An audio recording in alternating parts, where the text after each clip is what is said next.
नई थमरा गांव जलेंदी में जमीन पर कब्जे का मामला साधु पर है कब्जे का आरोप। मथुरा के गोवर्धन क्षेत्र के गांव जलेंदी में 9 बीघा जमीन पर कब्जे का मामला थम नहीं रहा है। मथुरा के राधा वैली स्थित रहने वाले व्यापारी संतोष सिंघल ने एक संजीव सक्सेना नामक कथित पीठाधीश्वर पर अपनी जमीन को कब्जाने का आरोप लगाया है। आरोप है कि उक्त व्यक्ति ने पिछले 4 महीने से जमीन पर कब्जा कर रखा है और 9 बीघा जमीन पर 2 गेट भी लगवा दी है। पीड़ित संतोष सिंघल ने इसकी शिकायत थाने से लेकर जिला अधिकारी से भी की, लेकिन उसका कहना है कि इस मामले में अभी तक कोई भी कार्रवाई नहीं हुई है और उसकी 9 बीघा जमीन पर निर्माण कार्य किया जा रहा है। पीड़ित व्यापारी का आरोप है कि उसे लगातार धमकियां मिल रही हैं और 10 से 12 लोग जमीन कब्जाने में शामिल हो सकते हैं। आरोपी ने साधु का वेश रख लिया है, इसलिए पुलिस कार्रवाई करने से डर रही है। वहीं जिलाधिकारी शैलेंद्र कुमार सिंह ने इस संबंध में कहा कि मामला प्रकरण में आया है, इसकी उचित जाँच कराई जाएगी। मैं राधा वैली में रहता हूँ, कृष्णा नगर में मेरा दुकान है और एक व्यापारी आदमी हूँ, अग्रवाल लोग हैं हम, और हमारी ज़मीन पर अवैध कब्जा किया जा रहा है। मेरी 9 बीघा ज़मीन है, गांव जुलेंदी पड़ता है मौजा और थाना गोवर्धन पड़ता है। मेरी 9 बीघा ज़मीन पे गाजियाबाद का बंदा संजीव सक्सेना आके कब्जा कर रहा है और वो उसका प्रशासन शासन में थोड़ी सी पकड़ है, वो सत्ता में अपनी पहुँच बनाए हुए है। मेरे कंप्लेंट पे कोई कार्रवाई नहीं हो रही है, रजिस्ट्री मेरे नाम से है। अभी तक कोई पुलिस कार्रवाई नहीं कर रही है, कोई भी प्रशासन काम नहीं कर रहा है, शासन काम नहीं कर रहा है। वो मेरी कोई कंप्लेंट पे अभी तक सुनवाई नहीं हो रही। अब चीज़ें लेके मैं मीडिया के सामने आया हूँ। मुझे लगता है कि शायद मीडिया के माध्यम से मेरी बात उन तक पहुँचेगी और वो मेरी उस पर कार्रवाई करेंगे। ये बताइए, आपकी जमीन पर कब्जा किए हुए उसको कितना समय हो गया? वो पिछले 4 महीने से कब्जा कर रहा है। आपको पता कब चला इस बात? मुझे पता चला है अभी 2-2.5 महीने पहले ही।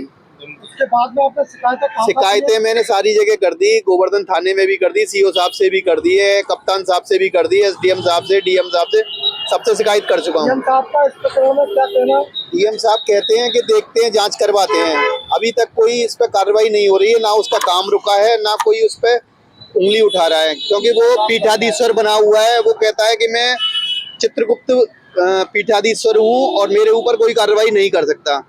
अब आप क्या चाहते हो? मैं चाहता हूं कि मुझे निष्पक्ष जांच की जाए, मेरी जमीन मुझे दी जाए। मेरे को आए दिन धमकियां मिल रही हैं, मुझसे कहा जाता है तुम अपनी जमीन छोड़ दो, नहीं तो तुम्हें जान से हाथ धोना पड़ेगा, तुम्हारे खिलाफ फर्जी मुकदमे में FIR करा देंगे। धमकियां आ रही हैं मुझे अभी 3 दिन पहले फोन आया एक लेडीज का, बोले तुम्हारे खिलाफ FIR करा रहे हैं हम।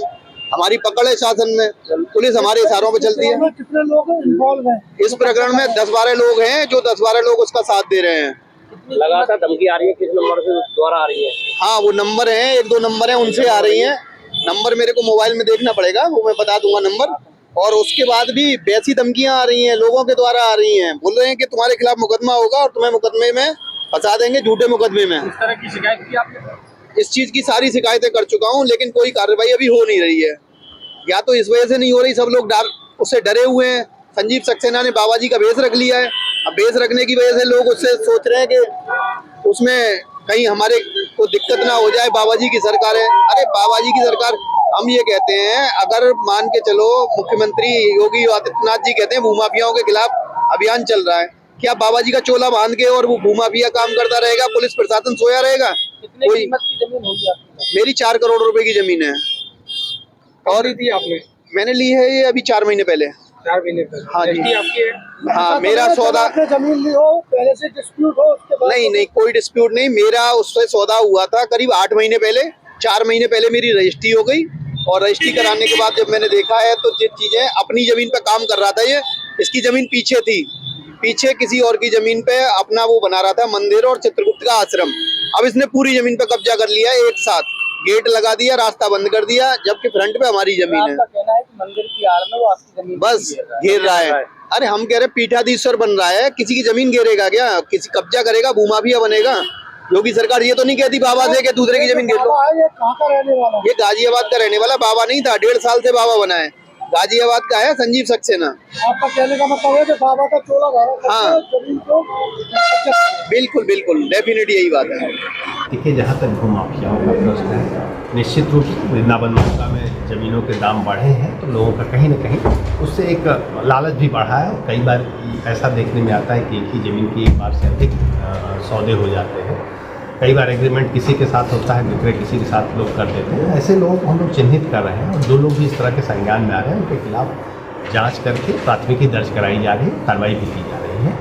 और जो स्पेसिफिक प्रकरण की बात आप कर रहे हैं उसको हम लोग दिखवा लेंगे, उसमें जो भी न्याय संगत कार्रवाई होगी निश्चित रूप से। सिम्स है तो मुमकिन है अब हर बीमारी का इलाज। सिम्स मथुरा का एकमात्र ऐसा चिकित्सा क्षेत्र जहां आपको मिलेंगी भरपूर सुविधाएं। 200 बेड का एक ऐसा आलीशान अस्पताल जहां मरीज आने पर नहीं किया जाता कहीं और रेफर। मेडिकल की हर सुविधा से सजा हुआ सिम्स हॉस्पिटल जहां आपको मिलेंगे एक से एक विशेषज्ञ। आधुनिक सुविधाओं से युक्त हॉस्पिटल जो रहता है अपनी मरीज की सेवा में सदैव तत्पर। Cardiology, neurosurgery, gastro surgery, plastic surgery, critical care and pain management, ये सारी सुविधाएं मिलेंगी आपको एक ही छत के नीचे। वर्ल्ड नंबर 1 पैथोलॉजीज के साथ सिम्स हॉस्पिटल आप सभी की सेवा में सदैव तत्पर। National highway 19 Masani road near Shri Radha valley, Mathura.